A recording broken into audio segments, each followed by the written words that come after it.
ಮಾನವ ಜೀವನದಲ್ಲಿ ಐಶ್ವರ್ಯ, ಶಾಂತಿ, ಆರೋಗ್ಯ, ಸಂಪತ್ತು ಇವುಗಳನ್ನು ಹೊಂದಿರುವುದು ಎಲ್ಲರ ಆಶಯ.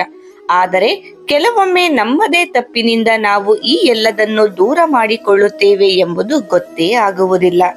ವಾಸ್ತವವಾಗಿ ನಮ್ಮ ದಿನನಿತ್ಯದ ಕೆಲವೊಂದು ಅಜ್ಞಾತ, ಅಸಾವಧಾನಿ ಅಥವಾ ನಿರ್ಲಕ್ಷ್ಯದ ಕ್ರಮಗಳು ಲಕ್ಷ್ಮೀ ದೇವಿಯ ಕೃಪೆಗೆ ತೊಂದರೆಯನ್ನು ಉಂಟು ಮಾಡುತ್ತವೆ. ಈ ತಪ್ಪುಗಳನ್ನು ಗುರುತಿಸಿ ತಿದ್ದುಕೊಂಡರೆ ಮಾತ್ರ ನಮ್ಮ ಜೀವನ ಸುಖಮಯವಾಗಬಹುದು. ಬಟ್ಟೆಗಳಿಂದ ವ್ಯಕ್ತಿತ್ವ ವ್ಯಕ್ತವಾಗುತ್ತದೆ. ಹಳೆಯ, ಹರಿದ ಅಥವಾ ಕೊಳೆಯಾದ ಬಟ್ಟೆಗಳನ್ನು ಧರಿಸುವುದು ಅಥವಾ ಅವುಗಳನ್ನು ಕಾಲಿನಿಂದ ತುಳಿಯುವುದು ಅಪಶಕುನ. ಮಹಾಲಕ್ಷ್ಮಿಯು ಶುದ್ಧತೆ ಮತ್ತು ಸಜ್ಜನಿಕೆಯನ್ನು ಮೆಚ್ಚುವ ದೇವತೆ. ಅಂತೆಯೇ ಮುರಿದ ಬಾಚಣಿಕೆಯಿಂದ ತಲೆ ಬಾಚುವುದು ಕೂಡ ಲಕ್ಷ್ಮಿಯ ಅನುಗ್ರಹದಿಂದ ವಂಚಿತವಾಗುವಂತೆ ಮಾಡುತ್ತದೆ. ವಿಶೇಷವಾಗಿ ಗೃಹಿಣಿಯರು ಶುದ್ಧವಾದ, ಸಮರ್ಪಕವಾದ ಬಾಚಣಿಕೆಯನ್ನೇ ಬಳಸಬೇಕು. ಮನೆಯ ಬಾಗಿಲು ಅಥವಾ ಹೊಸ್ತಿಲು ದೇವಿಯ ಪ್ರವೇಶ ದ್ವಾರ. ಬಾಗಿಲ ಬಳಿ ಚಪ್ಪಲಿಗಳನ್ನು ಬಿಸಾಡುವುದು ಅಥವಾ ಅಶುದ್ಧವಾಗಿ ಇಡುವುದು ಲಕ್ಷ್ಮಿಗೆ ಅಪ್ರಿಯ. ಅದರಂತೆ ನಿತ್ಯವಾಗಿ ದೇವರಿಗೆ ಪೂಜೆ ಮಾಡದ ಮನೆಯಲ್ಲಿ ನಕಾರಾತ್ಮಕ ಶಕ್ತಿಗಳು ನೆಲೆಸುತ್ತವೆ. ದೇವರ ನಂಬಿಕೆ ಇರುವ ಮನೆಯಲ್ಲಿ ಮಾತ್ರ ಶಾಂತಿ, ನೆಮ್ಮದಿ ಮತ್ತು ಐಶ್ವರ್ಯ ಇರುತ್ತದೆ. ಬೆಳಗ್ಗೆ ಸೂರ್ಯೋದಯಕ್ಕೂ ಮೊದಲು ಎದ್ದು ಮುಸ್ಸಂಜೆ ವೇಳೆಗೆ ಮನೆ ಬೆಳಕಿನಿಂದ ತುಂಬಿರಬೇಕು. ಬೆಳಗಿನ ನಿದ್ರೆ ಅಥವಾ ಸಂಜೆಯ ಸಮಯದಲ್ಲಿ ಮಲಗುವುದು ಮನೆಯ ಶಕ್ತಿಯ ಕ್ಷಯಕ್ಕೆ ಕಾರಣವಾಗಬಹುದು. ಈ ಸಮಯಗಳಲ್ಲಿ ಮನೆ ಶುದ್ಧವಾಗಿರಬೇಕು ಮತ್ತು ಬೆಳಕಿನಿಂದ ಕಂಗೊಳಿಸಬೇಕು. ಕತ್ತಲೆ ಮತ್ತು ಅಜಾಗೃತಿ ದೋಷಕಾರಿಯಾಗಬಹುದು. ಅಡುಗೆ ಮಾಡುವ ಮಹಿಳೆಯರು ಅಡುಗೆ ಮಾಡುವಾಗ ತಲೆ ಬಾಚುವುದು ತಪ್ಪು. ಇದು ಅನ್ನಪೂರ್ಣೇಶ್ವರಿಗೆ ಅವಮಾನ ಮಾಡಿದಂತಾಗುತ್ತದೆ.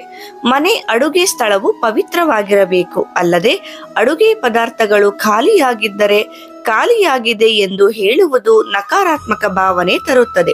ಬದಲಾಗಿ ಹೆಚ್ಚಾಗಿದೆ ಅಥವಾ ತರುವುದಿದೆ ಎಂಬ ಧನಾತ್ಮಕ ಪದಗಳು ಶ್ರೇಷ್ಠ. ಸ್ನಾನದ ಕೊಳಕು ನೀರನ್ನು ಬಾತ್ರೂಮ್ನಲ್ಲಿಯೇ ಬಿಟ್ಟು ಬಿಡುವುದು ವಾಸ್ತು ದೋಷವನ್ನು ಉಂಟು ಮಾಡುತ್ತದೆ. ಇದರಿಂದ ರಾಹುಕೇತು ಪ್ರಭಾವ ಬರುವ ಸಾಧ್ಯತೆ ಇದೆ. ಅಂತೆಯೇ ಬಾತ್ರೂಮ್ ಬಾಗಿಲು ಸದಾ ಮುಚ್ಚಿರಬೇಕು. ನಿಂದನೆಯ ಸ್ಥಿತಿಗೆ ತಳ್ಳುವ ಇವು ಸದೃಢ ಆರೋಗ್ಯವನ್ನು, ಹಣದ ಸಮೃದ್ಧಿಯನ್ನು ಕಿತ್ತುಕೊಳ್ಳಬಹುದು. ತುಳಸಿ ಗಿಡವು ಪವಿತ್ರ. ಮಧ್ಯಾಹ್ನ ಅಥವಾ ಸಂಜೆ ಮುಟ್ಟಿನ ಕಾಲದಲ್ಲಿ ತುಳಸಿಗೆ ನೀರು ಹಾಕುವುದು ಅಥವಾ ಮುಟ್ಟುವುದು ಅಪವಿತ್ರ.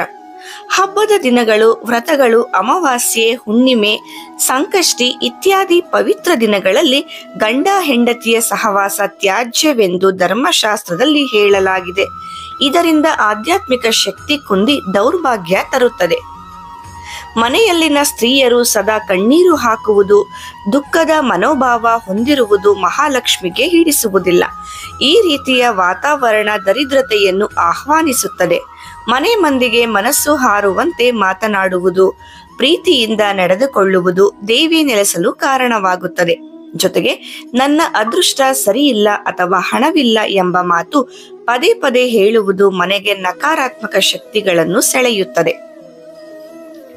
ಮನೆಯೊಳಗೆ ಹಾಲು, ಉಪ್ಪು, ಮೊಸರು ಮುಂತಾದ ಬಿಳಿ ಪದಾರ್ಥಗಳನ್ನು ಸಂಜೆಯ ವೇಳೆಯಲ್ಲಿ ಬೇರೆಯವರಿಗೆ ನೀಡುವುದು ದೋಷಕಾರಿ.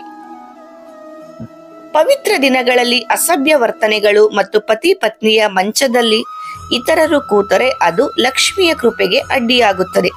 ಆಕಸ್ಮಿಕವಾಗಿ ಮುರಿದ ಕನ್ನಡಿಯಲ್ಲಿ ಮುಖ ನೋಡುವುದು ಕೂಡ ಮನೆಯ ನೆಗೆಟಿವ್ ಶಕ್ತಿಯನ್ನು ಹೆಚ್ಚಿಸುತ್ತದೆ. ಬಡವರಿಗೂ ದಾನ ಮಾಡುವಾಗ ಶ್ರದ್ಧೆ ಮತ್ತು ವಿನಮ್ರತೆ ಇದ್ದರೆ ಮಾತ್ರ ಫಲ ಲಭಿಸುತ್ತದೆ. ಹಳೆಯ, ಹರಿದ ಬಟ್ಟೆಗಳನ್ನು ದಾನ ಮಾಡುವುದು ತಮ್ಮ ಬಡತನವನ್ನು ಬೇರೆಯವರಿಗೆ ಹರಡುವಂತೆ ಆಗುತ್ತದೆ. ಬದಲಿಗೆ ಹೊಸ ವಸ್ತ್ರಗಳನ್ನೇ ದಾನ ಮಾಡುವುದು ಶ್ರೇಷ್ಠ. ಆಹಾರವನ್ನು ವ್ಯರ್ಥ ಮಾಡುವ ಅಭ್ಯಾಸ ದೋಷಕಾರಿ. ಅನ್ನದೇವತೆ ಅನ್ನಪೂರ್ಣೇಶ್ವರಿ ಮತ್ತು ಲಕ್ಷ್ಮಿಯ ಸ್ವರೂಪ. ಊಟ ಚೆಲ್ಲುವುದು ಹಣದ ನಾಶಕ್ಕೆ ಕಾರಣವಾಗುತ್ತದೆ. ಈ ಎಲ್ಲ ತಪ್ಪುಗಳು ನಿತ್ಯ ಜೀವನದಲ್ಲಿ ಸರಳ, ಕಂಡುಹಿಡಿಯಲಾಗದ ರೀತಿಯಲ್ಲಿ ನಡೆಯುತ್ತಿರಬಹುದು. ಆದರೆ ಇವನ್ನೆಲ್ಲ ಸಮಯಕ್ಕೆ ಸರಿಯಾಗಿ ತಿದ್ದಿಕೊಳ್ಳುವ ಮನಸ್ಸು ಮತ್ತು ಶ್ರದ್ಧೆ ಇದ್ದರೆ ಮಹಾಲಕ್ಷ್ಮಿಯ ಕೃಪೆಯು ನಿಮಗೆ ಸಿಗುವುದು ಖಚಿತ. ಶುದ್ಧತೆ, ಶಿಸ್ತಿನಿಂದ ಜೀವನ ನಡೆಸುವುದು, ಹಿರಿಯರಿಗೆ ಗೌರವ, ದೇವರಲ್ಲಿ ನಂಬಿಕೆ, ಪವಿತ್ರ ಚಟುವಟಿಕೆಗಳು ಇವು ನಮ್ಮ ಮನೆಗೆ ಧನ, ಧನ್ಯತೆ, ಶಾಂತಿ ತರಬಲ್ಲವು.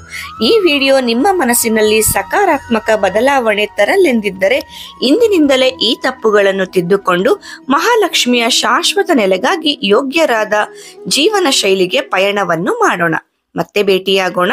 ಧನ್ಯವಾದಗಳು.